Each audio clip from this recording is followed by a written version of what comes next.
Olá, boa tarde. Mais uma vez, seja muito bem-vindo. Nós estamos ao vivo. Agora são 15 horas e 30 minutos pontualmente, pelo horário de Brasília. Eu sou o Kleber Werneck e a partir de agora você confere comigo as principais notícias nesta edição da tarde do Redação HIT. E olha só, o presidente da CBF, a Confederação Brasileira de Futebol, é alvo de uma operação que acontece hoje e apura a compra de votos nas últimas eleições municipais. O Fernando Jesus e a Maíra Anjos, eles estão agora ao vivo no estádio do Corinthians, na Zona Leste de São Paulo, e vão trazer mais informações para a gente. A gente está vendo aí o Fernando e a Maíra. Boa tarde, Fernando. Boa tarde, Maíra. Sejam muito bem-vindos. Boa tarde, Kleber. Boa tarde a todos de casa que acompanham o Redação HIT. Estamos aqui na Neoquímica Arena, a casa do Corinthians, porque mais tarde vai acontecer o Derby Paulista pela Copa do Brasil, mas nós vamos falar disso depois. Vamos dar continuidade aqui sobre essa investigação do presidente da CBF.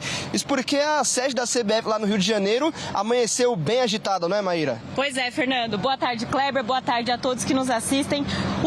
Os investigadores chegaram na sede da entidade com mandados de busca e apreensão, mas eles garantiram que não foi encontrado nada lá. Vamos conferir.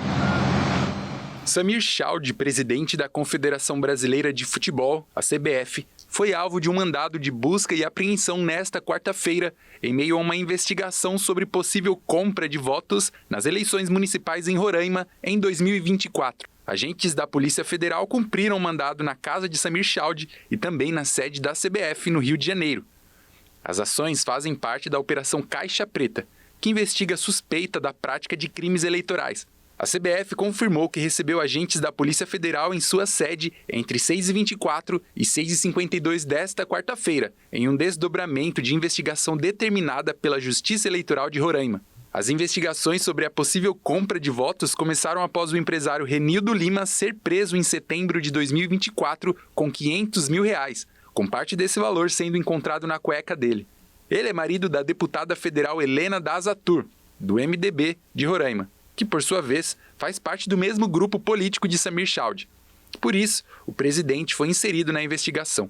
A entidade ressaltou que a operação não tem qualquer relação com a CBF ou com o futebol brasileiro e que Samir Chaude não é o centro das apurações, e esclareceu que nenhum equipamento ou material foi levado pelos agentes.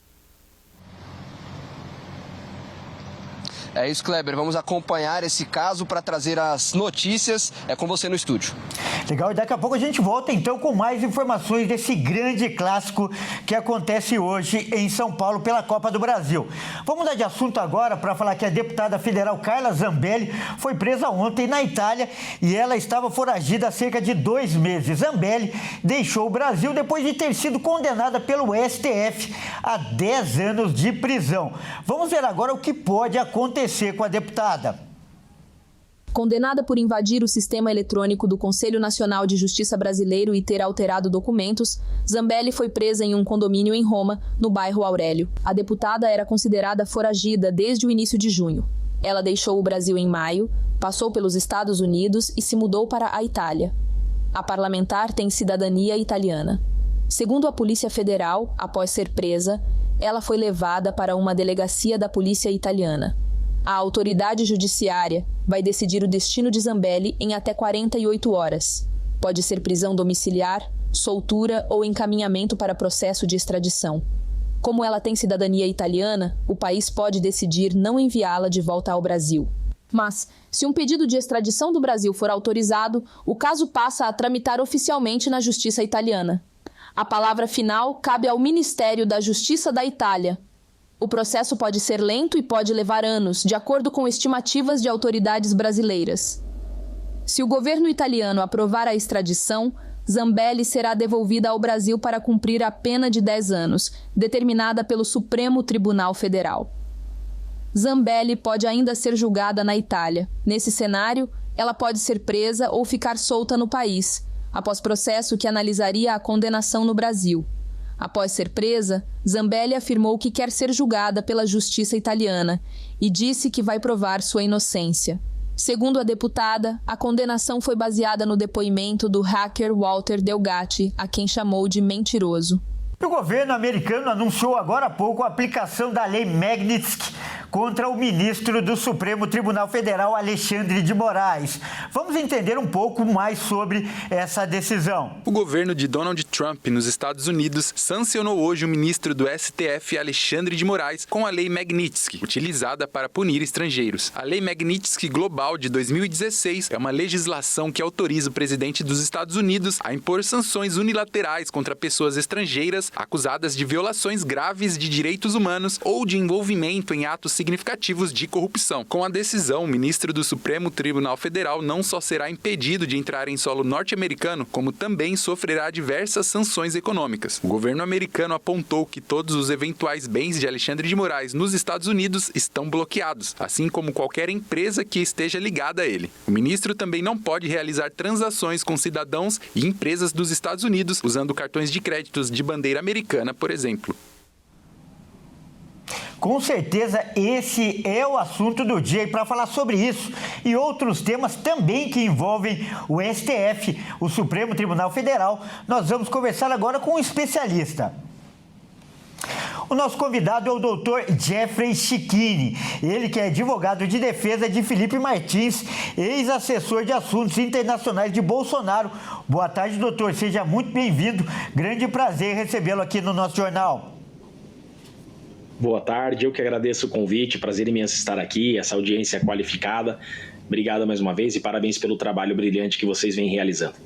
Doutor, então, aproveitando a sua excelência no assunto, todo o seu conhecimento, eu peço primeiro que você comente esse assunto recente, que é o que representa a aplicação dessa lei contra o ministro Alexandre de Moraes. Essa lei ela é chamada de pena de morte financeira. É assim que é conhecida essa lei. Veja, não tem nada de invasão à soberania do Brasil, não tem nada a ver com isso. Isso é uma lei americana sendo aplicada em território americano. A questão é, qualquer empresa que queira operar nos Estados Unidos tem que respeitar a lei americana. E essa lei proíbe que uma empresa americana tenha como cliente uma pessoa sancionada por essa lei. Ou seja, se qualquer instituição bancária do Brasil e do mundo quiser atuar, trabalhar, ter qualquer negócio nos Estados Unidos, não poderá ter o ministro Alexandre de Moraes como cliente. Se uma instituição bancária quiser operar nos Estados Unidos, não poderá ter um sancionado por essa lei como cliente. Então é a morte financeira daquele que é sancionado. E um ponto importante a destacar é que não é qualquer pessoa que é sancionada por essa lei. Essa lei é a exceção da exceção da exceção. Ela é aplicada somente em último caso, quando os Estados Unidos selecionam uma pessoa como ditador. Quando os Estados Unidos selecionam uma pessoa como violadora de direitos humanos. Então, terroristas da Al-Qaeda, terroristas do Hezbollah, do Hamas, ditador da Venezuela, de Cuba, é que foram sancionados até hoje por essa lei. O ministro Alexandre de Moraes é a primeira autoridade brasileira a ser sancionado com essa lei. Alexandre de Moraes não poderá mais ter conta bancária em qualquer instituição que tenha operação nos Estados Unidos. Itaú, Bradesco, Santander, Banco do Brasil. Não poderá ter um cartão Visa, não poderá ter um cartão Mastercard. É isso que acontece com quem é punido com essa lei. Olha, muito importante esse caráter didático, da sua resposta. E, doutor, o Wall Street Journal publicou um editorial no domingo contestando os argumentos apresentados pelo STF contra o Felipe Martins, ex-assessor do Bolsonaro e seu cliente. Ele é acusado, de participar de uma suposta trama golpista e atualmente cumpre medidas cautelares, assim como o próprio Bolsonaro. Então, qual é a sua avaliação sobre esse editorial que foi publicado pelo jornal? Então, esse editorial é o quarto jornal mais lido no mundo. Então, veja, o mundo hoje conhece o nome de Felipe Martins.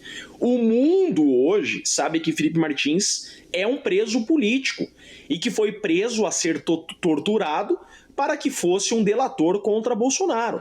Então, essa matéria brilhante do Wall Street Journal, veja, um jornal com uma reputação sem igual, Esse jornal, essa matéria, escancarou aquilo que há muito estamos denunciando internamente, que esse processo é um jogo de cartas marcadas e que não reflete a realidade dos fatos. Veja, uma acusação montada, inventaram uma tal de trama golpista a perseguir opositores políticos. É disso que se trata e isso agora está escancarado para todo mundo. Correto. E no mesmo artigo, né, o Wall Street Journal também fez duras críticas ao STF, dizendo que o tribunal está altamente politizado e também extrapola sua competência ao interferir em outros poderes. E eu queria também sua avaliação sobre esse tópico, né, que foi abordado pelo jornal. Isso é uma evidência, isso é público e notório que hoje o STF invade a competência dos demais poderes. Veja, o Congresso Nacional dá uma decisão derrubando o decreto do presidente da República sobre o IOF, a atribuição, competência do Congresso, o Poder Legislativo. O STF vem numa canetada, derruba uma decisão de um poder. Então hoje a Suprema Corte brasileira está, de fato, governando o Brasil com uma caneta. O Poder Judiciário não é um poder constituído para que governe um país. O Poder Judiciário tem a finalidade de aplicar a lei essa criada pelo povo. Então hoje a Suprema Corte tem usurpado sua função e está querendo tomar a frente de governante do país. Isso viola regras claras de um Estado democrático de direito, mas é infelizmente uma realidade.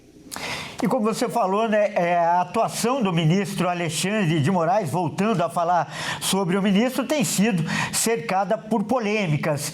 E há quem acredita que o ministro tenha cometido abuso de poder. E por isso, inclusive, um pedido de impeachment foi apresentado no Congresso.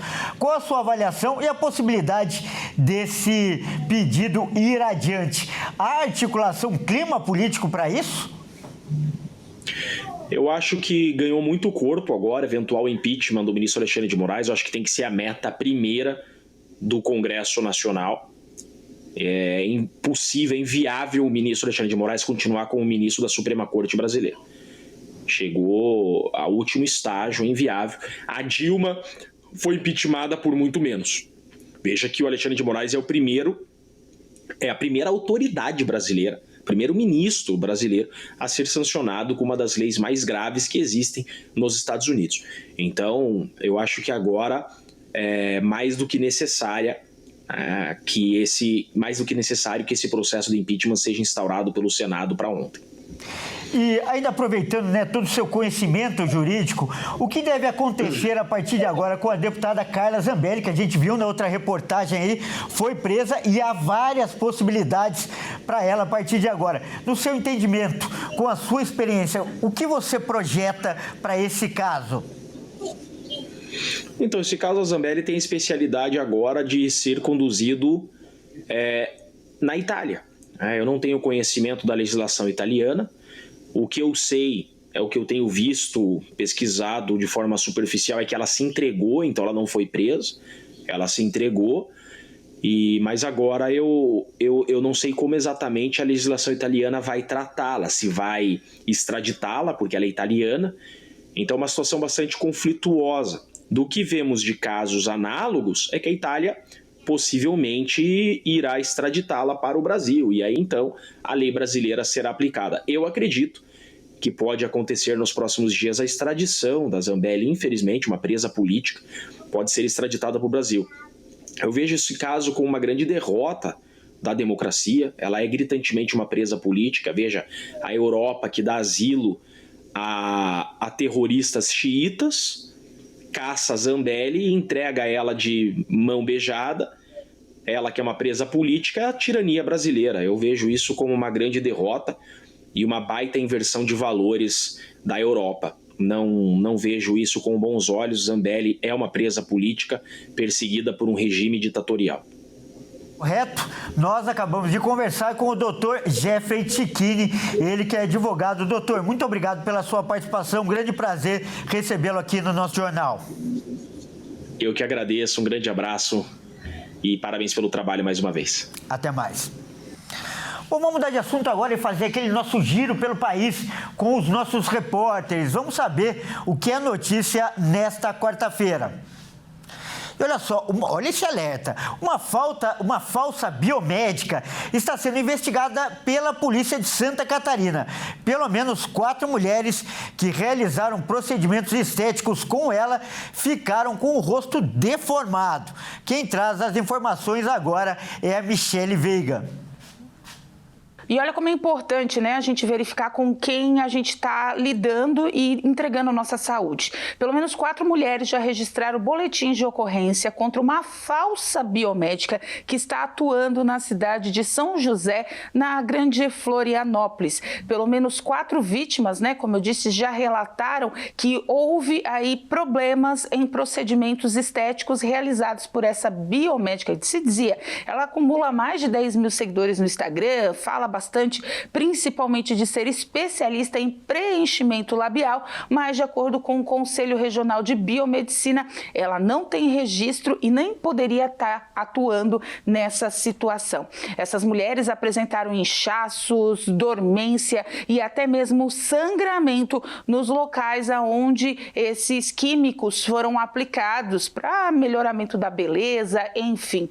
Essas ações estão sendo investigadas agora pela Polícia Civil de São José, da Grande Florianópolis, aonde ela pode ser acusada aí, dentre tudo, como lesão corporal e outros crimes também. Então é importante verificar se a pessoa que se diz profissional daquela área realmente tem o registro profissional, tem a adequação ali para estar aplicando esses produtos, que a gente já relatou várias vezes, né? Muita gente nem coloca o produto adequado, coloca outras substâncias e acaba prejudicando a saúde. Essas 4 mulheres estão passando por intervenções médicas para recuperar a sua saúde nas áreas afetadas. O caso segue em investigação aqui em Santa Catarina. E uma ressaca está provocando ondas de até 4 metros de altura no Rio de Janeiro. O mar invadiu o calçadão e as ruas e provocou interdições em avenidas de Ipanema e também no Leblon. Vamos ver agora os detalhes com o Anderson Nascimento. Com previsão de ondas entre 2,5 e 4 metros de altura, a ressaca avança pelo 2º dia consecutivo pelo calçadão de Ipanema e Leblon. A interdição dos 2 sentidos da Avenida Delfim Moreira aconteceu por volta das 4 horas da tarde da última terça-feira. A ressaca foi causada por um ciclone extratropical que atingiu o Rio junto com uma frente fria. A força das ondas fez o mar invadir calçadas e pistas, surpreendendo pedestres, motoristas e ciclistas e dificultando a circulação. O mar cruzou 2 pistas e chegou a danificar o portão de um prédio, deslocar estações de exercícios físicos e arrastar um carro que estava estacionado no canteiro central. Durante a madrugada, 5 pinguins de Magalhães foram encontrados mortos na praia do Arpoador, trazidos pela correnteza. As causas das mortes ainda não foram identificadas. A Prefeitura do Rio orienta que a população evite o banho de mar e a prática de esportes aquáticos durante o período de ressaca. Também é desaconselhado permanecer em mirantes ou locais próximos ao mar. Até o momento, não há previsão de reabertura da via. O fechamento das pistas é para facilitar o trabalho de limpeza realizado pelas equipes da Prefeitura. Um visitante inusitado chamou atenção no Rio Grande do Sul. Após a passagem do ciclone, um lobo marinho surgiu no meio da rua em uma praia no sul do estado. Vamos ver as imagens. O lobo marinho apareceu ontem à tarde em uma das principais ruas da Praia do Mar Grosso, na cidade de São José do Norte, distante cerca de 320 quilômetros de Porto Alegre. De acordo com a coordenação do CRAM, o Centro de Recuperação de Animais Marinhos aqui da região, essa espécie costuma aparecer em praias gaúchas durante o inverno. É que nessa época eles deixam as colônias reprodutivas localizadas na Argentina e no Uruguai e migram para o sul do Brasil em busca de alimentos. Os biólogos acreditam que o surgimento do animal no meio das casas pode ter relação com o ciclone extratropical que atingiu o estado na segunda-feira. O fenômeno fez a água do mar avançar sobre algumas ruas da praia e o lobo marinho simplesmente seguiu a maré. A presença do animal chamou a atenção dos moradores, que registraram a cena inusitada neste vídeo. O lobo marinho não é considerado perigoso, mas pode atacar caso se sinta ameaçado. Por isso, o CRAN orienta a nunca se aproximar desse tipo de animal. Conforme o CRAN, o lobo marinho voltou ao mar no fim da tarde de ontem e não foi mais visto na região.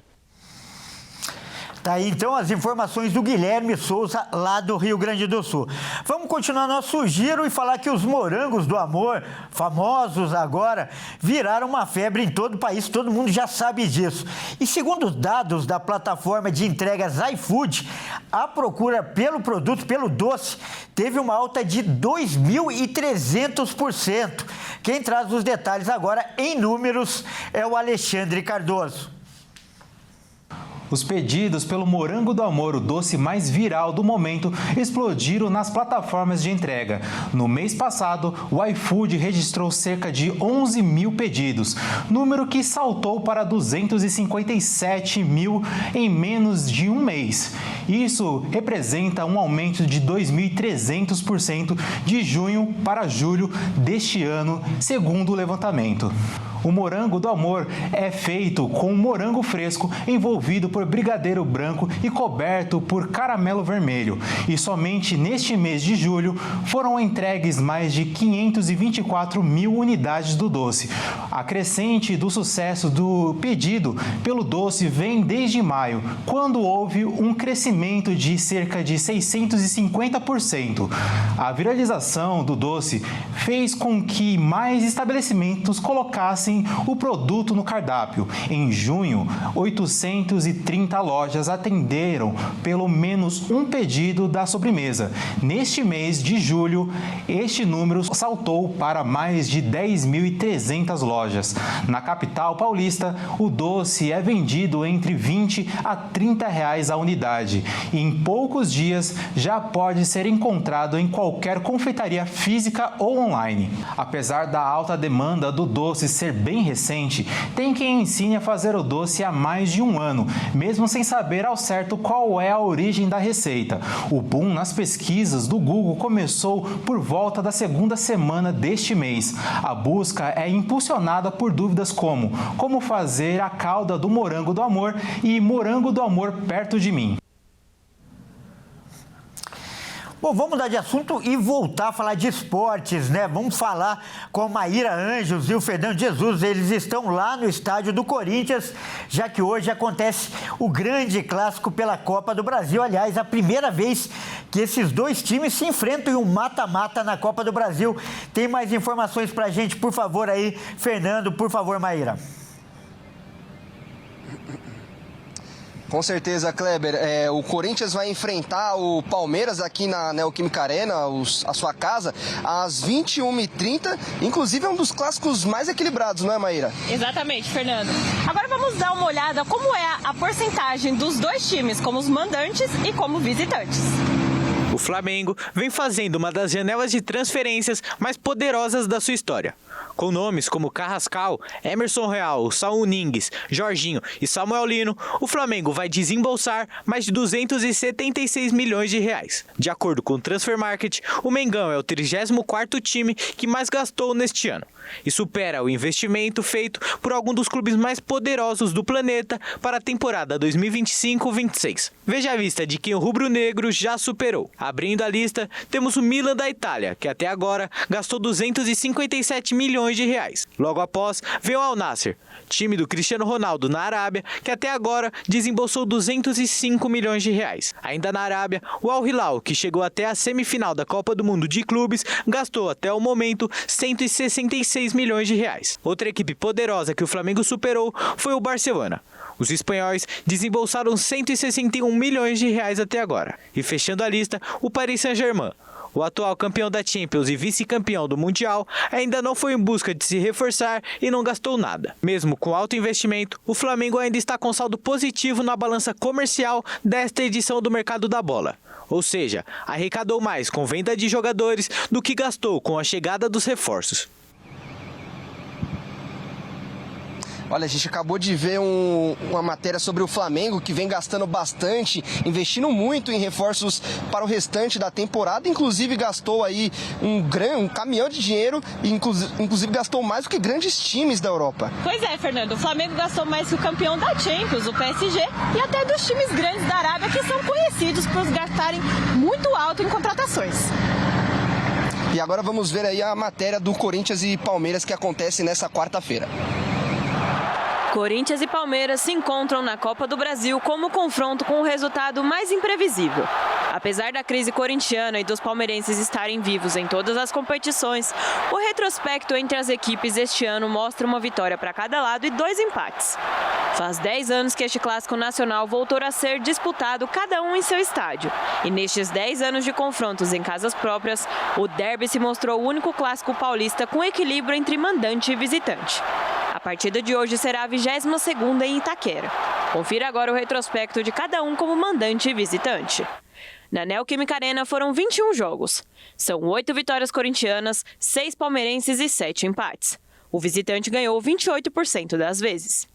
No Allianz Parque já aconteceram 15 derbys, com 6 vitórias palmeirenses, 4 empates e 5 corintianas. 1/3 das vitórias foram do visitante. Dos 6 clássicos na capital paulista, o único visitante com desempenho semelhante é o Palmeiras, contra o Santos na Vila Belmiro, com 28% de vitórias. O menor índice pertence ao São Paulo contra o Corinthians em Itaquera, apenas uma vitória em 20 visitas, o equivalente a 5%. Desde abril de 2016, por decisão do Ministério Público, em São Paulo os clássicos são com torcida única, o que acabou afetando o desempenho dos visitantes nos clássicos. Mas o derby paulista não segue essa tendência. O Palmeiras ganha Itaquera em proporção maior do que vence no Morumbi. E o Corinthians não tem medo do Allianz e vence lá 33% das vezes, contra 14% na casa do São Paulo. O Santos tem o pior desempenho como visitante, fruto de 9 anos sem títulos. Já o Palmeiras tem o melhor desempenho fora de casa, mas não alcança os 33% do Corinthians no Allianz, nem no Morumbi, nem na Vila Belmiro, onde repete os 28% de Itaquera. Pois é, Fernando, mas esse não é o único clássico que a gente tem hoje, né? Exatamente, temos mais jogos nesta quarta-feira, começando às 19 horas com o CSA, que recebe o Vasco no estádio Rei Pelé, lá em Maceió. Mais tarde, às 19h30, o Bahia vai encarar o Retrô na Arena Fonte Nova, em Salvador. E neste mesmo horário, o Cruzeiro vai receber o CRB no estádio do Mineirão, em Belo Horizonte. Às 21h30, o Internacional vai encarar o Fluminense no estádio Beira-Rio, um grande clássico nacional. E por falar em clássico, no mesmo horário, o Corinthians vai enfrentar na sua casa, aqui a Neoquímica Arena, o Palmeiras pelas 8ª de final da Copa do Brasil. É com você no estúdio, Kleber. Tá certo, muito obrigado aí, Fernando, muito obrigado, Maíra, e às 18h30 eles voltam com mais notícias aí do Clássico. Bom, é isso aí, essa edição fica por aqui. Eu agradeço demais a sua companhia e você que não está na Hit TV, fique agora com a sua programação local. Ótima tarde e até mais.